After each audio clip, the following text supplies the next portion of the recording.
Daniel 6. Daniel in the lion's den. Darius the Mede decided to divide the kingdom into 120 provinces, and he appointed a high officer to rule over each province. The king also chose Daniel and 2 others as administrators to supervise the high officers and protect the king's interests. Daniel soon proved himself more capable than all the other administrators and high officers. Because of Daniel's great ability, the king made plans to place him over the entire empire.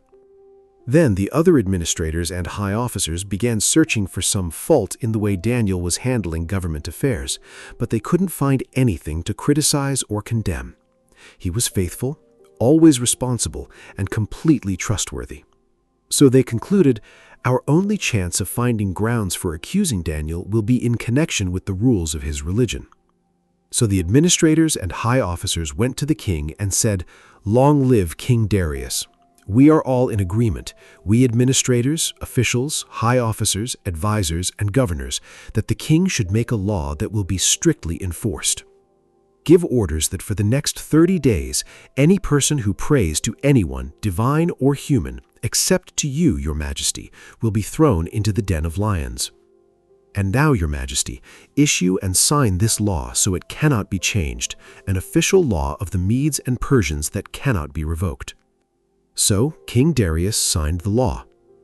But when Daniel learned that the law had been signed, he went home and knelt down as usual in his upstairs room with its windows open toward Jerusalem. He prayed 3 times a day, just as he had always done, giving thanks to his God. Then the officials went together to Daniel's house and found him praying and asking for God's help. So they went straight to the king and reminded him about his law. "Did you not sign a law that for the next 30 days, any person who prays to anyone, divine or human, except to you, your majesty, will be thrown into the den of lions?" "Yes," the king replied, "that decision stands. It is an official law of the Medes and Persians that cannot be revoked."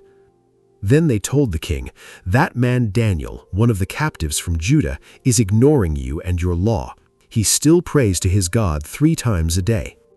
Hearing this, the king was deeply troubled, and he tried to think of a way to save Daniel.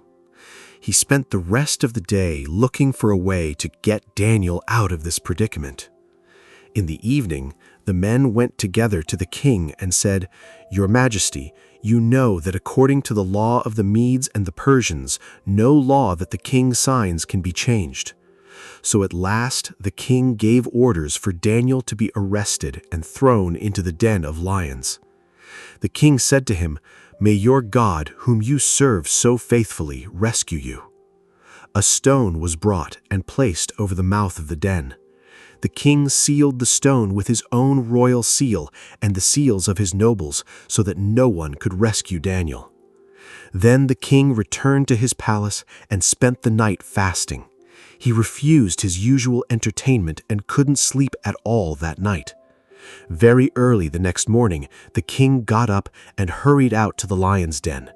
When he got there, he called out in anguish, "Daniel, servant of the living God, was your God, whom you serve so faithfully, able to rescue you from the lions?" Daniel answered, "Long live the king. My God sent his angel to shut the lions' mouths so that they would not hurt me, for I have been found innocent in his sight, and I have not wronged you, your majesty." The king was overjoyed and ordered that Daniel be lifted from the den. Not a scratch was found on him, for he had trusted in his God. Then the king gave orders to arrest the men who had maliciously accused Daniel. He had them thrown into the lion's den along with their wives and children. The lions leaped on them and tore them apart before they even hit the floor of the den. Then King Darius sent this message to the people of every race and nation and language throughout the world: "Peace and prosperity to you. I decree that everyone throughout my kingdom should tremble with fear before the God of Daniel, for he is the living God, and he will endure forever. His kingdom will never be destroyed, and his rule will never end. He rescues and saves his people, He performs miraculous signs and wonders in the heavens and on earth. He has rescued Daniel from the power of the lions. So Daniel prospered during the reign of Darius and the reign of Cyrus the Persian.